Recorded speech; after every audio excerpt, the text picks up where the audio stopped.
Welcome to Scorched Earth and a general reading for the sign of Capricorn, Sun, Moon or Ascendant for the month of November 2025. I hope you're well. I have not been. That's why these readings are late. I'm really sorry about that. But also, please accept my gratitude and your patience. It's much appreciated.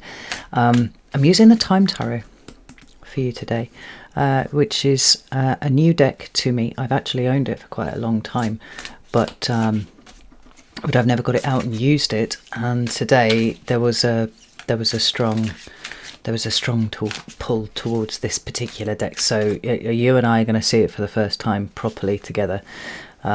Anyway, before we begin, if the reading resonates with you and you would like to go a little bit deeper, there will be an extended that you can access at the end. That's via the links in the description box below.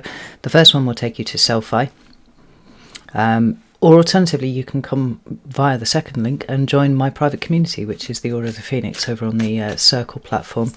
There you can get access to all of the extended content for no extra cost beyond the membership fee.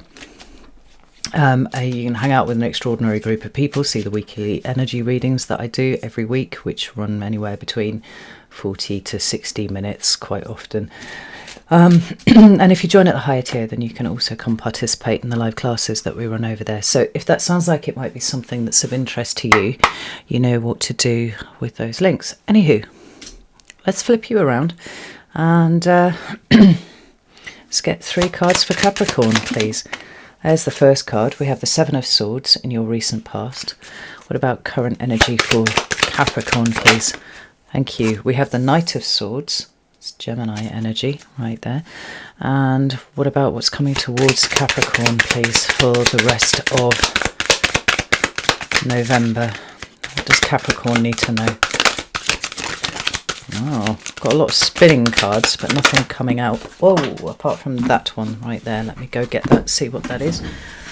It's the Ace of Pentacles, Capricorn. Oh, we like that. Now, should point out that it is actually on its side, and so I feel like it's an energy that's shuffling into view rather than something that you can clearly work with yet. But we have the Hermit at the bottom of the deck. This is Virgo energy right here. Obviously the South Node is currently moving through the sign of Virgo, so whatever that rules in your chart may be where some fairly intense balancing is going on for you. But obviously you will have to look at your personal chart to work out what that is. For example, I'm a Capricorn ascendant, so Capricorn rules my 9th house. Virgo rules my 9th house. Good Lord. Sorry, my brain is still really quite woolly from being ill. And my throat hurts. Anywho, so we could be thinking about, you know, things that are balancing, things that are potentially sort of, particularly in this retrograde moment that we find ourselves where, you know, not only is Mercury retrograde, but also Jupiter is retrograde, Uranus is retrograde, Saturn is retrograde, your ruling planet. That's important. And Neptune is also retrograde as well. So, like, retrogrades are nothing to be afraid of. They're simply an opportunity to go over something and re-engage with it, re-evaluate it, you know, reassess it, and make sure that it's all moving in the right direction. Now, each of those are all in a different sign at the moment, apart from Saturn and Neptune, both in the sign of Pisces. But here, this big balancing that's going on in your Virgo house, whatever it is, it's probably quite an important piece of the story as it unfolds later on. Let me see what's underneath there. We've got the Sun. That's Leo. But what I like about the Sun is it's a re-emergence, or an emergence, full stop, right? It's a coming out, reborn into the full light of day. And certainly something here seems to be pushing towards that. But anyway, let's have a look at the 7 of Swords. We have the Page of Swords, very swordy reading, and the 8 of Pentacles. What about this Knight of Swords? Why is this here, please? Thank you. 3 of Swords and 6 of Wands. And what about the Ace of Pentacles? Wheel of Fortune. Okay, that makes sense. And The Knight of Cups. We've got the Queen of Pentacles at the bottom of the deck. That is your card, Capricorn, right there. Like, there's a story emerging here, just on the table, but actually with you full stop, that seems to be getting right to the heart of who you are, what you think about yourself, what you consider to be the edges of your reality. All these sorts of things are very important when we're, throwing Saturn into the mix there somewhere. But it seems like these internal shifts that, let's be honest, Capricorn, have been really underway since December last year. I mean, I don't know how for each of you this played out, but certainly maybe what we're seeing here is the completion of a story that's taken almost a year to come to conclusion. That's the way that I would read these cards here, because a lot of it is about changing the framework of how you actually think about reality, right? I don't know, I keep throwing this word in, but for Saturn ruled anything, I think the edges, the limitations, the boundaries of things, that being what Saturn naturally governs, but then also the very structure of reality itself, which, whether or not you subscribe to it, the emergent understanding of which is that consciousness creates this, right? If we want changes in our external environment, we must change in order to facilitate that, to catalyse that, whatever, to quite literally create that. When we've got two cards here that speak of both you and your identity, what you value, what you consider to be important, how you invest in principally yourself, and you do that because you understand the value of yourself, right? And then we've got the Hermit, which is really looking for this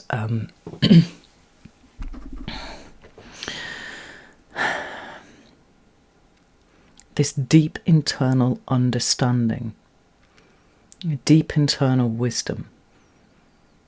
And whether or not it has eluded us up until this point, which is possible, or whether it's part of a journey, like I said, that's maybe been a year long, that's had us come back to this place where we are now connecting with that deeper part of self. I mean, it's very interesting. I'd be interested to see if what we get an idea of in the December reading is the conclusion of this process, because for me it feels very much like it's pushing that way.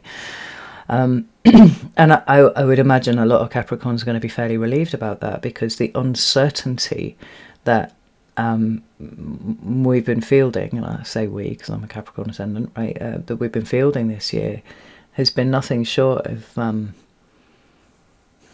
baffling.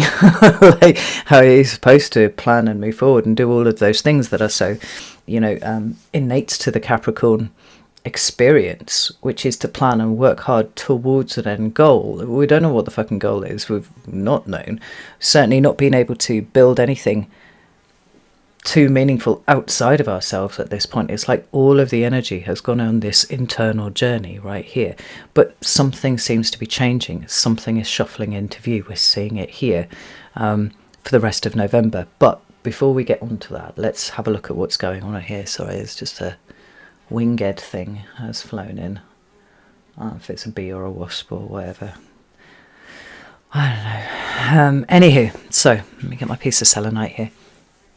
Apologies if you hear it buzzing around. I don't know. Anywho. And the weekly energy reading that I did for Circle last week, maybe the week before, obviously there was a lot of consideration of this big pile up of energy that we've got in Scorpio at the moment, right? So Mercury has retrograded back into the sign of Scorpio. We've got the sun there, the moon there, there's a new moon in Scorpio, Venus is there. It's always about getting down deep where Scorpio is concerned. It's like it's true excavation, and it's those things that sit so fucking deep they're not easily accessible, right? And I was talking about this quite a lot, and somebody commented and said that they'd read a Substack article by somebody who had called this time a funeral for your bullshit. And do you know what? Like, that has really stuck with me. It's an outstanding way to term this particular aspect of the energies as it stands right now. And And I think a huge part of that, it seems to be pointing towards what all of this has been about for you, right? It's a funeral for your bullshit. Why do I say that? Because we start off with the Seven of Swords. Now, the Seven of Swords is a card that implies generally an inherent deceit somewhere. Now, you can see it coming up when people are, trying to pull the wool over your eyes. But more often than not, because that it really is the focus of my readings, we're talking about the ways in which we internally and consistently work with untruths, particularly around the way that the world works and how we filter information and how we really see ourselves. A lot of this is built on a deception that was put in place many, many years ago, quite often in childhood, and particularly around the point of who you are and what you stand for, and what makes you a worthy human being. We've touched on this for years, Capricorn, about there being this artificial sense of value that was kind of directed towards you only in terms of what you could do, only in terms of what you could achieve, right? And the theft, if you will, that was going on there was the value of you as an innate creature, as an emotional creature who was just sitting here vibing, being alive, being magic as fuck, because I think being alive is magic as fuck, right? And it feels like this is the end of the end part of this now, where it's the clocks, it's hands of the clock he's got here in this swords card. It's not swords, right? Have a look at that. Right there. But he looks like he's gathering it to stick it all on a fire. And this is where this kind of trigger in my head of this funeral for your bullshit started, because Page of Swords and the Eight of Pentacles together speaks to an entirely new way of looking at something. Now, Eight of Pentacles is about work, possibly career, what you do to earn pennies and all that sort of thing. Possibly.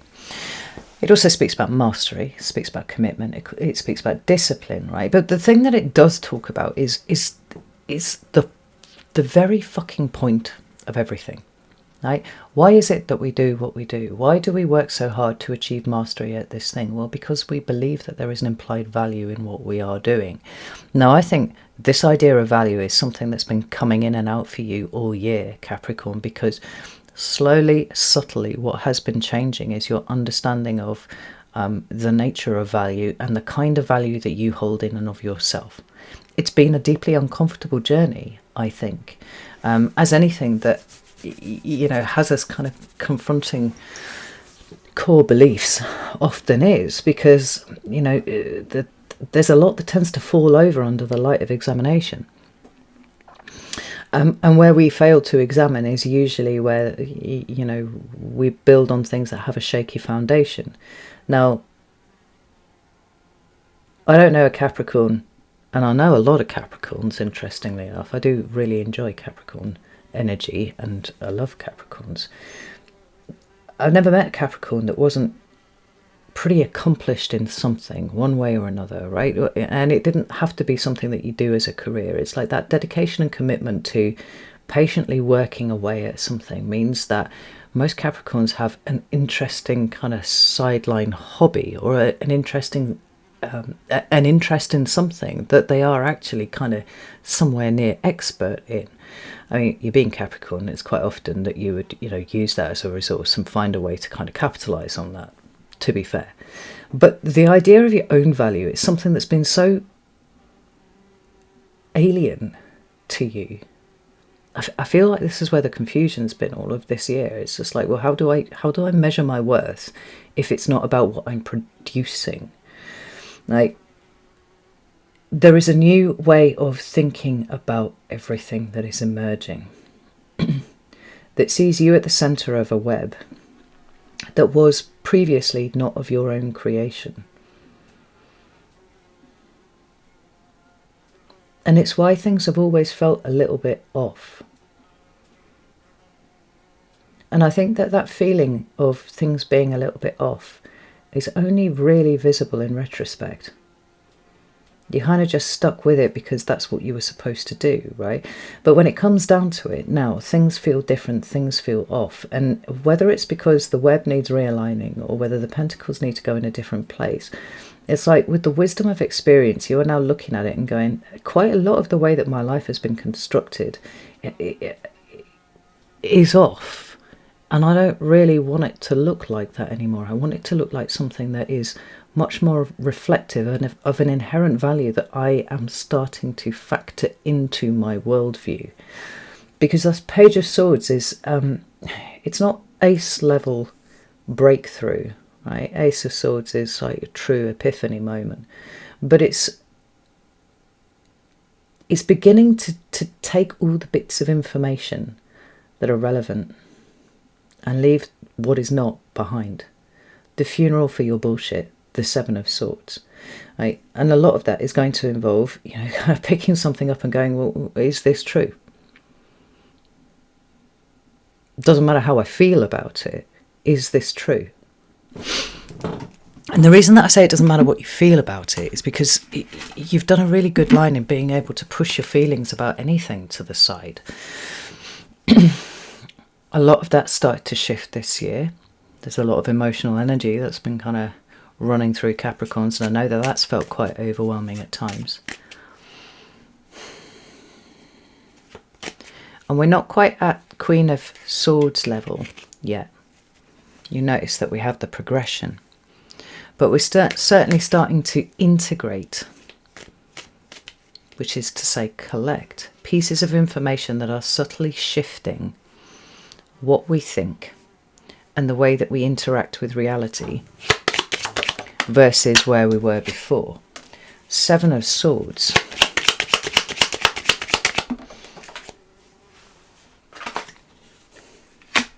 King of Wands in reverse. Now, the King of Wands in reverse is there's a couple of different ways of looking at it, right? If it is the external expression of masculine energy around fire, which is to say experience and what we do, then showing up in the reverse could say we're not actually exposing ourselves to anything new, we're not actually doing anything. Maybe we feel like we're being, super unproductive and we're just kind of bobbing along here, right? The other way of looking at it would be, rather than the wise expression of fire energy, we might be looking at something that's kind of bullying or something that is, actually borderline aggressive in the way that we have approached things of an Eight of Pentacles nature. Now, you'll have to take which one resonates for you. But at the same time, the fact that it's coming up with the Seven of Swords means like the very way that we do things full stop seems to be undergoing some sort of review period because it is a funeral for your bullshit. Now, what's really interesting about that is that we've got more fire energy at the bottom of the deck, this time in terms of the masculine energy of the Emperor. Represents the sign of Aries. But because the Emperor is the King of Kings, right, there is an idea that the Emperor is most effective because every single one of the kings is an aspect of his personality, right? It's highly strategic, it's highly controlled. And I think what you're starting to get a handle on, Capricorn, is what is yours to control and what isn't. Maybe you're starting to see how you've had control issues in the past. Maybe you've seen how, you've been motivated to run toward the wrong thing. In quote marks there. It's certainly not something that's been for your higher good, although it may have had short-term material benefits, right? Whichever way it happens, that there isn't a great sense of you physically moving forward on anything at the moment. It feels more like, well, I have to get rid of the swords that are no longer of any use to me. We see that in that Seven of Swords here. He looks like he's about to put them on a bonfire. This one, he's just like, I just need a shot of these. I'm gonna fling them as far as I can get rid of them, And the Page of Swords is saying, I'm looking at things very, very differently now. And Eight of Pentacles, particularly around things like purpose. The great work, what the point of me being here in the first place is, it's not about any one of the things that you could kind of lazily associate with Capricorn, like status, like wealth, like, titles and shit like that have come by way of what you've done rather than what you are. And it's starting to evolve into something else. Now, what's quite interesting is when we move into your current energy, that Page of Swords energy is now upgraded to a Knight of Swords. And we have, rather than just the gathering of information, we've got that information moving around. Now, the Knight of Swords is a masculine energy. It is a projective energy then, right? We're not taking in, we're kind of pushing out. And it governs communication, whether that is internally or externally expressed. And this is important because I think what's going on is so deeply internal with you at the moment, Capricorn. It's like this new information happening contemporaneously with the funeral for your own bullshit that's going on, right, is starting to open up your mind to different ways of seeing things. Now, we've got the Three of Swords and the Six of Wands here, which is an interesting combination. But the fact that they're coming up underneath the Knight of Swords means that there's far more exploration of what these actually mean. And I feel like you are unsticking yourself, may I say possibly even unfucking yourself somehow, in terms of the way that you are starting to process things and you're starting to understand yourself. Because the Three of Swords is a card of really quite visceral pain, right? It's the one card you don't really need to explain to people, even if they've never seen a tarot deck in their life, right? Because there's something so, for the most part, right, so relatable about that scene. Right? We know exactly what that feels like when we look at it. It is a Saturn card, right? So when we're dealing with Saturn, again, we're talking about reality. But what this card signifies is a running through of our emotional bubble with cold hard facts and logic as delivered by the sword suit, right? So we're talking about what's going on in your head rather than what's going on in your heart. Because the heart will mislead, the heart will obfuscate, the heart will see what it wants to see. I mean, to be fair, the mind will see what it wants to see.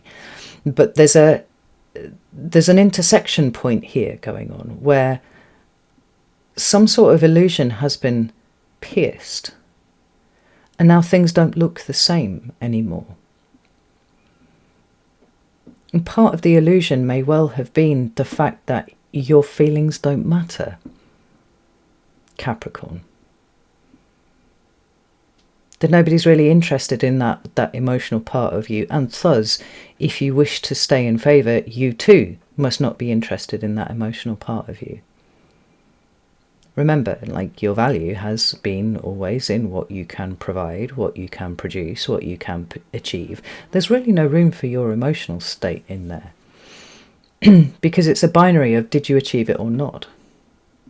Doesn't matter how emotionally regulated you were when you got there or not, or how emotionally repressed. It sits on that, but did you do it?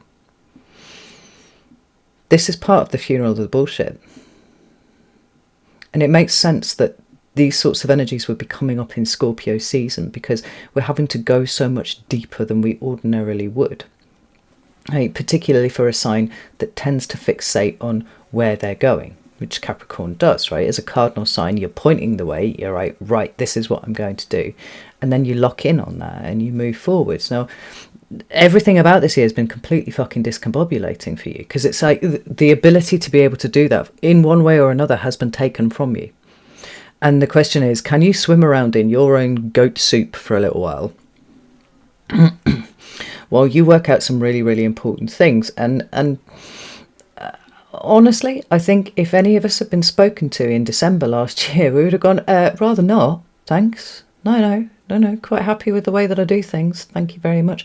But the reality is actually that that's been the illusion of the situation. You were never happy about that. You merely compensated. And over time, that became something that was so entrenched you couldn't remember how to do it any other way. This has been about a slow and meticulous uncovering of that. Even if we haven't been able to perceive it in the moment, that's exactly what's been going on. So this Three of Swords, rather than feeling grotesque and awful and having us clutching our heart and staggering around in pain, is now deeply informative in exactly the way that we needed it to be. And the Knight of Swords is helping all of this information move around into the different parts of your head, right? Where you see actually how much of your psyche may well have come from emotional wounding rather than I'm going to go and achieve this because that's a good thing to do, right? What's happening here is a complete overhaul of your idea of what success might actually be. Because to some extent there is a realization that how to put this?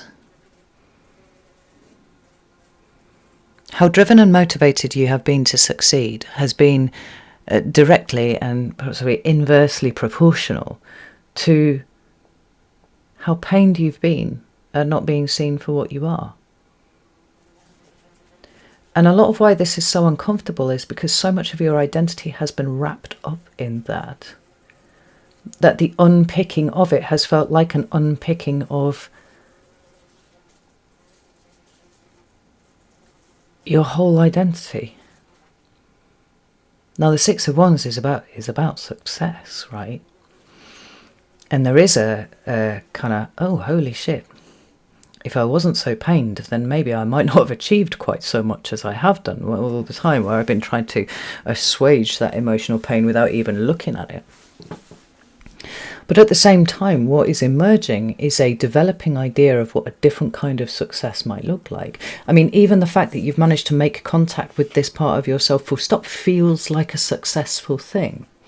Not just to me looking at it and watching this, but in terms of the way that it's changing everything that's going on in your head.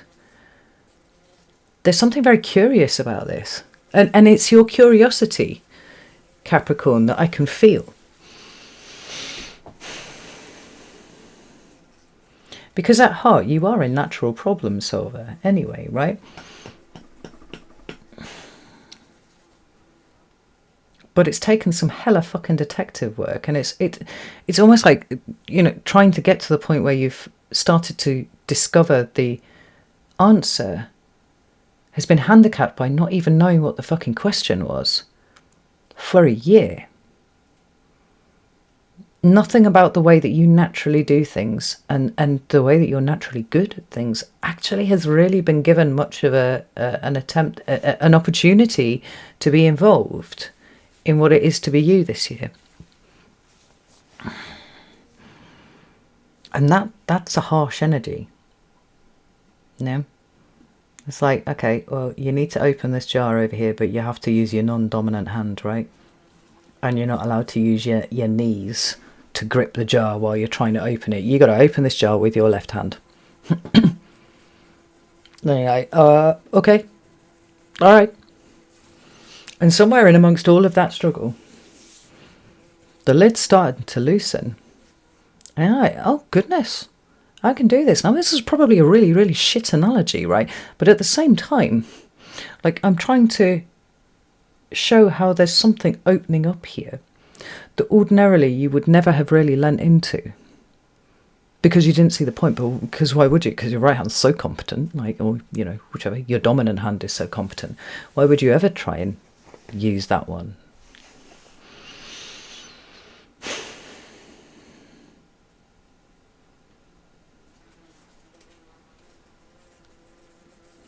But the lid started to loosen, and when with it is coming a flood of new information.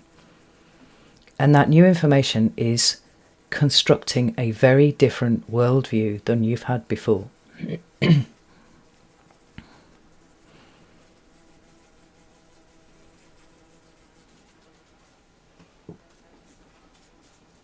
I've got two bugs in here, right? One is this absolutely beautiful, I've no idea what it is, but it's about this big, and it's got big curly like antennae.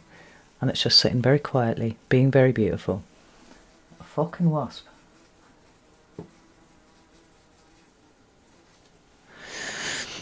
Anyhow.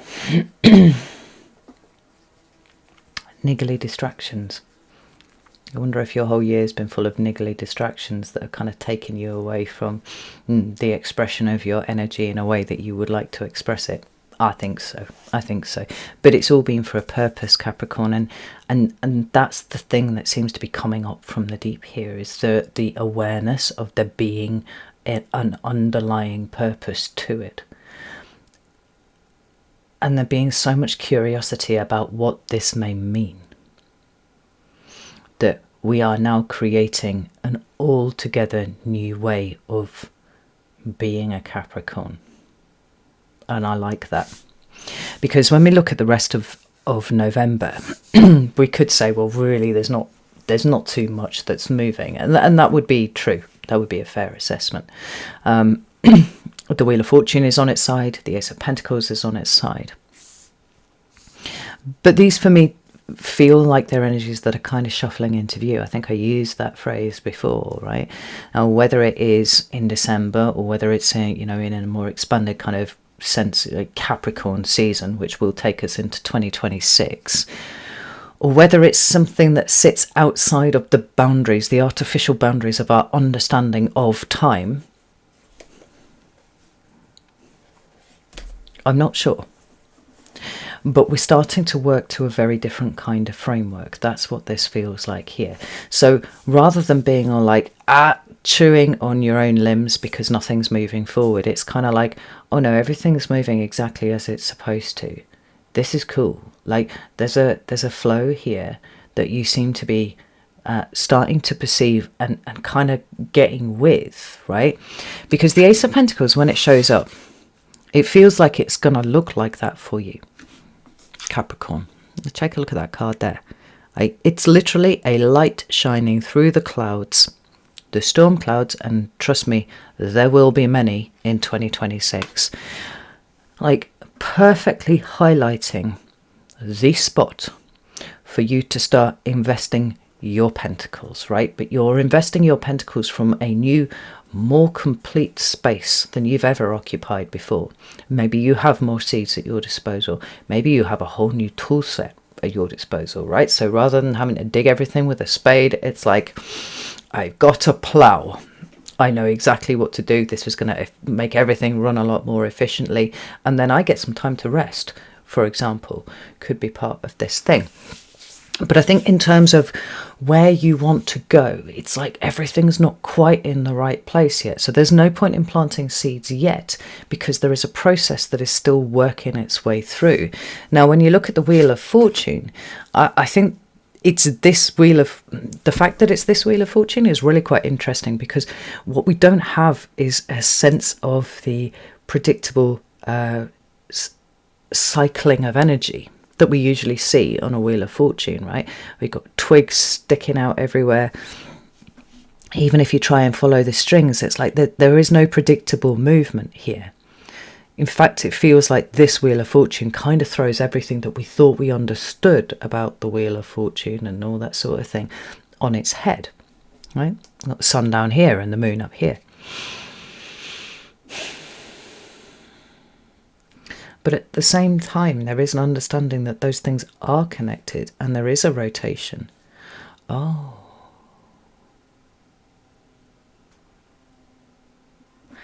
I've never really looked at this card this way before. But the reason why the branches are sticking out at all the edges is because that's not the wheel that's rotating. You know, we hyper-focus on it and we want to know if our fortunes are going to improve and all that kind of thing. But, you know, the message of the Wheel of Fortune is often like, it's about occupying that stoic place, which is so easy for Capricorn to do naturally anyway. But that stoicism has come from a place of emotional repression. Can you practice the same level of stoicism when there's a flow of emotion running through you? I think you can. And I think you can because all of this is working towards you being more of a complete being for yourself, appreciating yourself on that level of complete being. That gives you the internal structure. Because the turn that's going on here is actually the universe around you, right? The sun rises, the sun sets, the moon rises, the moon sets. Like finding a place to occupy in the center of all of those movements, so that you understand that there is a natural rhythm. Sometimes we perceive our fortunes improving, sometimes we perceive them being less so. But it's all part of the flow of life. And there are times to rest and there are times to be active. We're not supposed to be on all the time. Like the Wheel of Fortune for me is like the checkpoint in a game, like the save point in a game, right? We haven't finished the game, not by any stretch, but the kind of grind that we've been doing up until this point has paid off now. Because from this point forward, if we cock up again, no matter what happens, like we'll come back to this point. We'll come back to this level of understanding. We'll come back to here. We don't have to start the whole fucking thing again. Now, the fact that both of these are on their side like that means they're getting ready. They're not quite here yet, but they're getting ready. And the only card that we do have that is in the upright for the rest of November for you is the Knight of Cups, Pisces energy, where the North Node is right now. Now, that's an energy of service, but it's an energy of acceptance, right? Acceptance of flow, the flow of time, the flow of space, the flow of emotional energy, the flow of all energies, the ebb and flow of energies.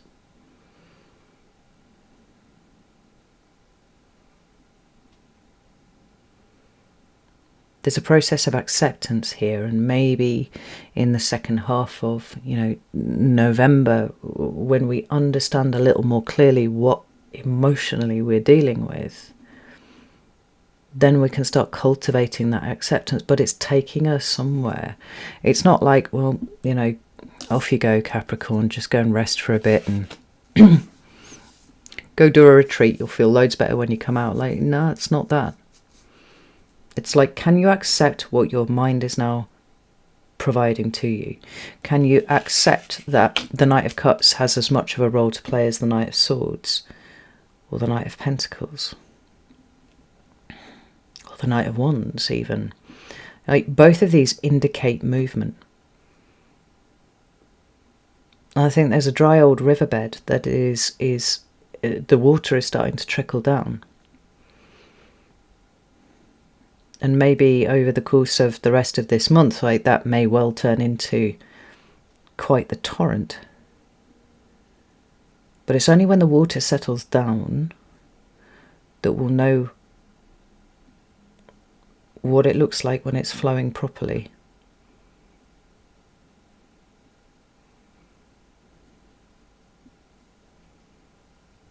And then these cards will turn this right way up, and like a message from heaven, the clarity, where to put your energy, what to invest in, feels like it's being revealed to you.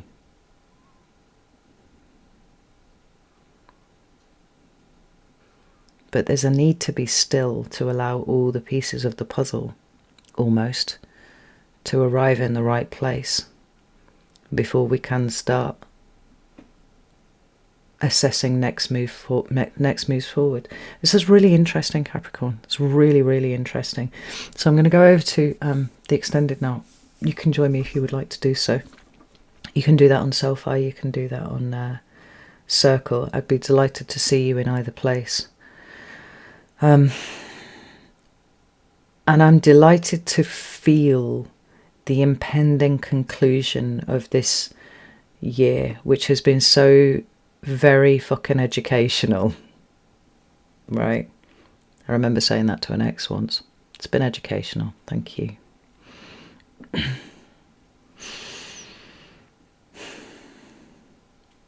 So educational, but so debilitating. It's been teaching you to use your non-dominant hand, your non-dominant element. We're getting ready for a return to form, Capricorn, but it's a completely renewed version of you. Much more balanced, much more aligned, much more internally connected.